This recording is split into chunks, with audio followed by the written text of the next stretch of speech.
joining us. So let's start at the very beginning. The first record you bought was Night Train by Oscar Peterson when you were 13. So how was that for you? Was that an avenue into jazz for you? Is that where it all started off? I led a very peculiar life up until that point. I was into a lot of classical music, kind of organ music. I used to improvise on organ and things. Okay. And eventually I found this jazz record, and it was also improvising but in a different style. Right. And I became fascinated with it, and the idea that three people can play together and improvise together appealed to me.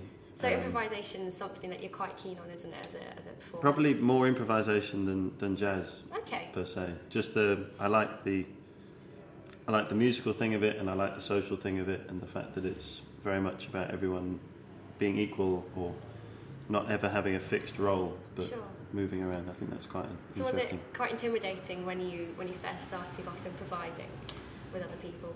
I was quite young, so I was quite confident. Okay, so you dived into it. I mean, I was rubbish, but I was confident. Is there any footage of this proof? No, thank God. This was before YouTube, I think. Okay. Good. But a couple of my friends were also into improvising and jazz, and so I kind of grew up trying it out with them, and just sort of listened to more and more music, like we were talking about. You listen to one person, and that will lead to many different people, and so it's sort of saying how it's quite a map. So it's an interesting theory, that so it's all about having someone as a gateway into a certain avenue of jazz, and it just takes you to the next person. And I think a big thing about that as well is that there is no right person to listen to or wrong person to listen to. You just like what you like, and if you say you like jazz, that doesn't mean you have to like the whole of jazz at all, because it's a huge music. I don't like all of it at all. I probably like 50% of it.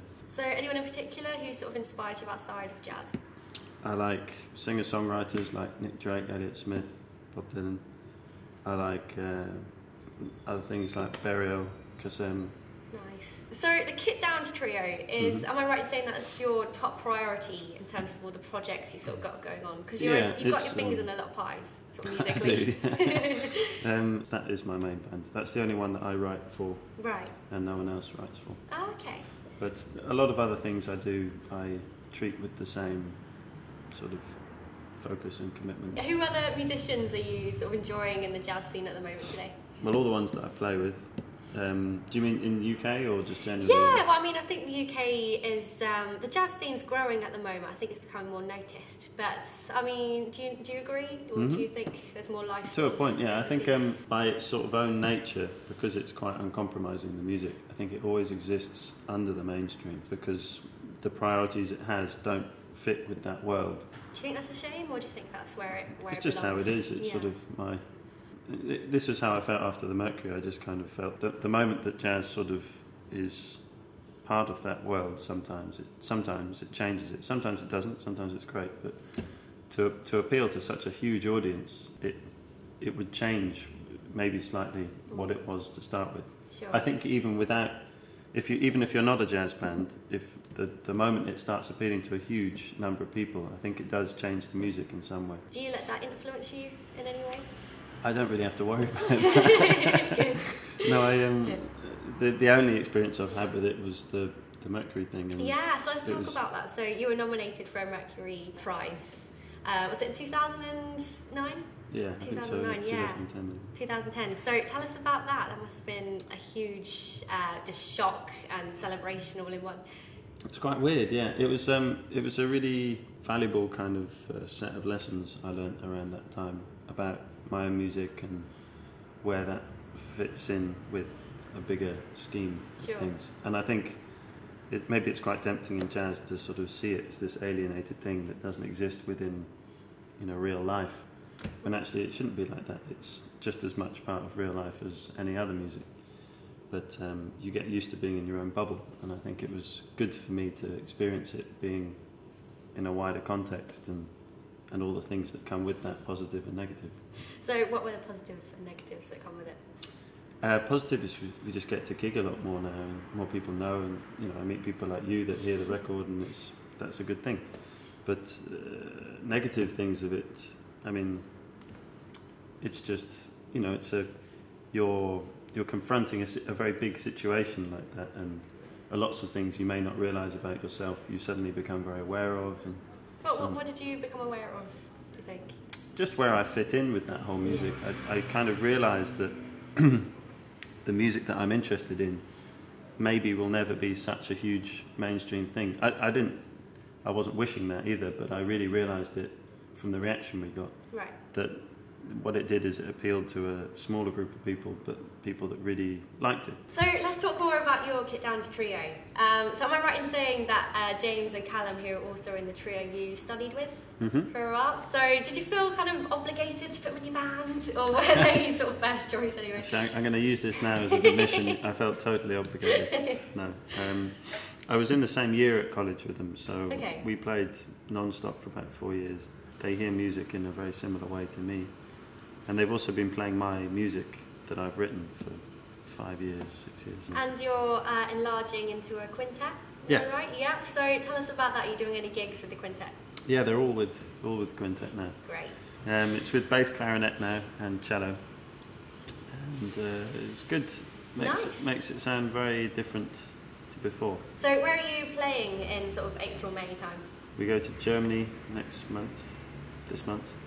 And then we go to Scandinavia for a little bit. Where's got the best, sort of, the most impressive jazz scene? Which one sort of shocked you? Oh, they're all the really most? different. I couldn't say. Okay. I think we went to Israel, and that's really interesting because there's obviously a lot of Americans over there that have moved over. So you get this very interesting American jazz. It's much more about the sort of old tradition of American swing kind of stuff, which I love as well. So you're playing the Cheltenham Jazz Festival in May. So you're playing with drummer Seb Rochford. So have you two played together, or is this sort of new? No, we played together a fair bit now. I met him when I was depping in acoustic Ladyland for my teacher. Nice. Which is also where I met my girlfriend. She plays bass in it. Okay, brilliant. And then I met Seb there, and then we did a few other things, and then eventually we decided we wanted to play just in duo together. So I wrote some music and he wrote some music, and we practiced it in each other's houses for a bit. Nice. And then we started doing gigs in the last year. So what kind of vibe does yours and Seb's music have when you two come together? It's very quiet. Okay. Does that reflect you too? Yeah, maybe. It's very quiet and it's very spacious. It's very much about sound of the instrument. So it's quite ambient sort of style, do you think? Yeah, it's not particularly hectic, but it's all about the sort of shape you can have within a smaller thing. Right. You see what I mean? Okay. It's interesting because in my quintet, it's much bigger sound. You have many more different instruments, and it's a lot sort of grander. But with this, it's very pared down. Nice. So, I mean, a lot of people watching this are going to be trying to find their way into jazz. So, are there any sort of venues that you would recommend that you really enjoy sort of going to discover? The Vortex in Dalston is great. Cafe Otto is really good.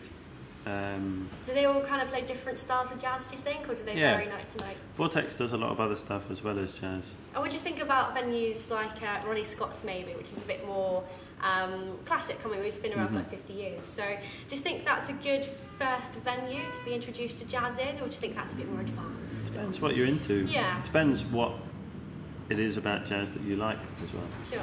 Because with the thing there is it's very much about the vibe that they had when they were playing jazz in like the 50s or the 60s. So you've had a lot of output in quite a short amount of time. So what would you say is your proudest accomplishment so far? They're all really different, but I think the last album I did with my band, which was called Quiet Tiger, that's my favourite. Out of things I've done anyway. Was it the sort of the reception it got, or was it the recording process? No, or? just how it sounds now. Yeah. How I feel listening to it is good. Great. So once you've got the touring out the way, are you expecting to record sort of anytime soon, or are you taking sort of a bit of downtime to relax and reflect on everything? Recording again in a couple of weeks. Oh, okay, nice. So what can we expect from this record? Similar stuff, but just with more cello and bass clarinet. Nice. Yeah, it's. I really love the music of Bill Frisell. Okay. He's one of my favourites. Great. So he's going to inspire you a little bit. He's had a big influence on the music. So. Great.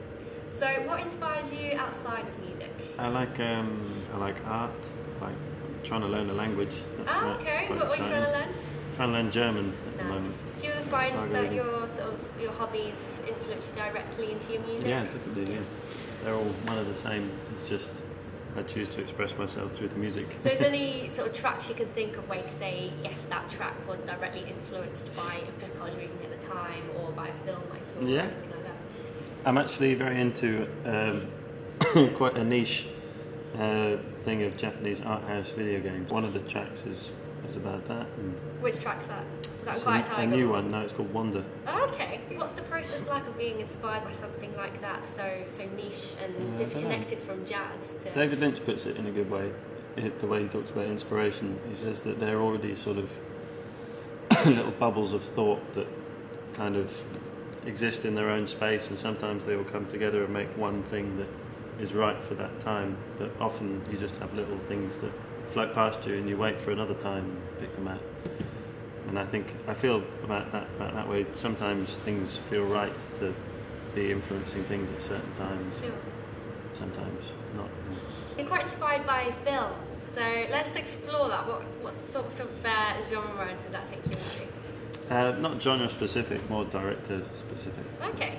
I love the work of David Lynch, Werner Herzog, Jim Jarmusch, people like that.